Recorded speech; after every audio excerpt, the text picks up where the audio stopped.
మాజీ మంత్రివర్యులు సినన్న, మీకు ఈ వేదిక ద్వారా ఒక విన్నపం. తెలంగాణ ప్రభుత్వం చేసిన సమగ్ర కులగణన ఎంతో లోపాలతో కూడుకుందని ప్రభుత్వ వర్గాలు కూడా అంగీకరించే పరిస్థితులు ఉన్నాయి. వాళ్ళు కూడా ఎన్నోసార్లు అవును ఇది మేము 1,00,000 కుటుంబాలు లాకడని రాశాం, 1,00,000 కుటుంబాలు, దాదాపుగా 10 లక్షల మంది ఈ సర్వేలోంచి పొరపాటు జరిగి వాళ్ళు ఈ రిపోర్ట్లోకి రాలేని పరిస్థితులు ఉన్నాయి అని ఎన్నో లోపాలు ఉన్నాయన్న విషయాన్ని వాళ్ళు ఒప్పుకున్నారు. అయితే నిన్న ప్రభుత్వ వర్గాల దగ్గరికి బీసీ సంఘాలు పిలిచినప్పుడు మేము కృష్ణన్న గారు, మిగతా వక్లపురం అన్న గారు, మిగతా నాయకులందరూ కూడా వెళ్ళినప్పుడు వాళ్ళు కూడా ఈ నివేదికలో తప్పులు ఉన్నాయని చెప్తున్నారు. మరి తప్పులు ఉన్నాయని ప్రభుత్వ వర్గాలే ఒప్పుకున్నప్పుడు దీన్ని ఎట్లా సరిచేయాలి, ఏ రకంగా సరిచేయాల్సిన బాధ్యత కూడా ఉంటుంది. వాళ్ళు నేను సూచన చేయమని చెప్పి ఒక మాట చెప్పారు. అయితే సూచన చేయడానికన్నా ముందు కూడా మీరు బీఆర్ఎస్ పార్టీ నుంచి మాకు జాతీయ బీసీ సంక్షేమ సంఘానికి, బీసీ ఉద్యమానికి ఈ సమగ్ర కులగణనలో, ఇది అసమగ్ర కులగణన కాదు, అసమగ్ర కులగణన మీటింగ్ దాంట్లో జనాభా ఎంతో లెక్కించండి అంటే పంచపాండవులు ఎంతమంది అంటే 4 అని చెప్పి 2,000 చూపించి 1 అని రాసినట్టుంది ఈ నివేదిక. మొత్తం లోటుపాట్లే. ఏ రకంగా చూసినా బీసీల పట్ల కావాలని బీసీల ఉద్యోగ అవకాశాలు, విద్యా అవకాశాలు, రాజకీయ రిజర్వేషన్ల అవకాశాలను కొల్లగొట్టాలన్న కుట్రలో భాగంగానే ఈ నివేదిక అనేది రూపొందించడం జరిగింది. అలాగే భారతదేశ జనాభా, తెలంగాణ జనాభా 2011 సమగ్ర కులగణన 2014 ప్రకారం ఏదైతే జనాభా లెక్కింపు జరిగిందో ఆ రోజుల్లోనే దాదాపుగా 3,80,00,000 రూపాయల 3,84,00,000 జనాభా అన్న విషయాన్ని తేలింది. మరి ఈరోజు 10 సంవత్సరాలు గడిచిన తర్వాత 3,64,00,000 అని చెప్పేసి తేలింది. అంటే ఏ దేశ జనాభా అయినా ఇక్కడ ఇండియన్ సెన్సస్ ప్రకారం ప్రతి సంవత్సరం యావరేజ్ పాపులేషన్ గ్రోత్ 1% ఉంది. మరి ఆ రకంగా ఈ 10 సంవత్సరాల్లో 10% పెరిగి దాదాపుగా 4,25,00,000 జనాభా రావాలి. మరి మీ లెక్కల ప్రకారం 3,64,00,000 మాత్రమే వచ్చింది. అంటే ఏం చేశారు ఈ 50 లక్షల మందిని? ఎక్కడ చంపేశారంటే రికార్డుల రూపంలో బీసీల జనాభాని చంపేసి బీసీలకు రావాల్సిన వాటిని తక్కువ చేసి ఓసీ జనాభాను పెంచి చూపించే పరిస్థితి వచ్చింది. మరి 10% లోపున్న ఓసీ జనాభా 15.46 వచ్చేసింది.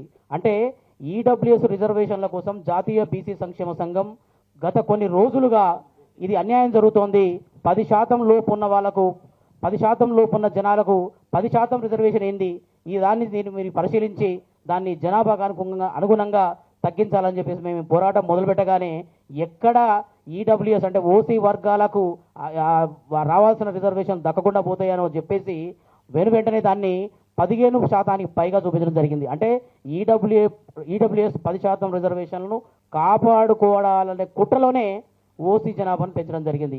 మీరు ఎక్కడైనా సరే ఏ దేశ జనాభా అయినా భారతదేశ జనాభాని అన్ని అంకెల ప్రకారం ఎక్కడ చూసినా ఓసీలు కానీ, ఎస్సీలు కానీ, ఎస్టీలు కానీ యావరేజ్ పర్సంటేజ్ గ్రోత్ మాత్రం 1% అండ్ ఎక్కువగా పెరుగుతోంది. ఒక బీసీని మాత్రమే తగ్గుతున్నట్టు చూపించారు. ఇది తీవ్రమైన అన్యాయమైన విషయమన్నా మీరు బీఆర్ఎస్ పార్టీ తరఫున అన్ని వేదికల పైన మీరు ప్రభుత్వాన్ని, మేము బీసీ ఉద్యమకారులు ఏ సంఘంలో చేసినా, ఏ ఉద్యమం చేసినా మీరంతా కూడా పూర్తిగా మాతో నడిచొచ్చి మీరు ప్రధాన ప్రతిపక్షం, ఇప్పుడు మీరు వెంట ఉండి మీరు అసెంబ్లీలో చూస్తే మొన్న రేవంత్ రెడ్డి గారు ఏమంటారంటే 42% రిజర్వేషన్ విషయం పక్కన పెడదాం, మేము పార్టీ పరంగా 42% టికెట్లు ఇస్తాం, మీరు ఇస్తారని అడుగుతున్నారు.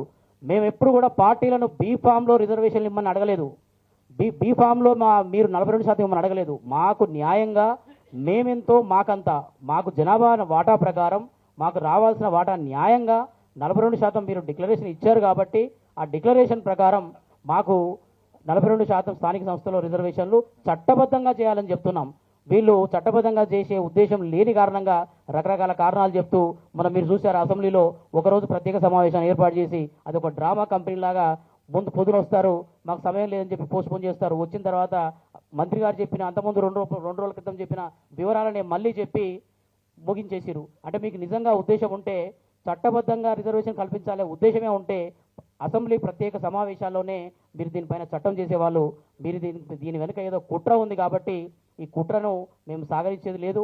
మీరు ఇకనైనా సరే లోపాలను, సమగ్ర కుటుంబ సర్వేలో ఉన్న లోపాలను అంగీకరించి దాంట్లో మిస్ అయిన వాళ్ళ కోసం నమోదు కాని వర్గాల కోసం ఒకరోజు ప్రభుత్వం డెడికేటెడ్ డే అంటే ఒక ప్రత్యేక సెలవు దినాన్ని ప్రకటించి దానికోసం అంటే సమగ్ర కులగణనలో మీరు నమోదు చేసుకోవాల్సిన అవసరం ఉందన్న విషయాన్ని జనాభా అందరికీ చేరేటట్టుగా ప్రభుత్వం తరపున ప్రకటనలు ఇచ్చి ఆ విషయాన్ని అన్ని వర్గాలకు చేరేటట్టు చేసి ఆ ఒక్కరోజు డెడికేటెడ్ సమగ్ర కులగణన దినాన్ని ఒక రోజులో మిస్ అయిన వాళ్ళ కోసం వేర్వేరు ప్రాంతాల్లో ఉంటున్న వాళ్ళ కోసం కూడా వాళ్ళకి కేటాయించి ఆ ఒక్క రోజులో మిస్ అయిన వాళ్ళందరినీ కూడా డేటాని యాడ్ చేయాలని చెప్పేసి మేము ఈ వేదిక ద్వారా కోరుతున్నాం.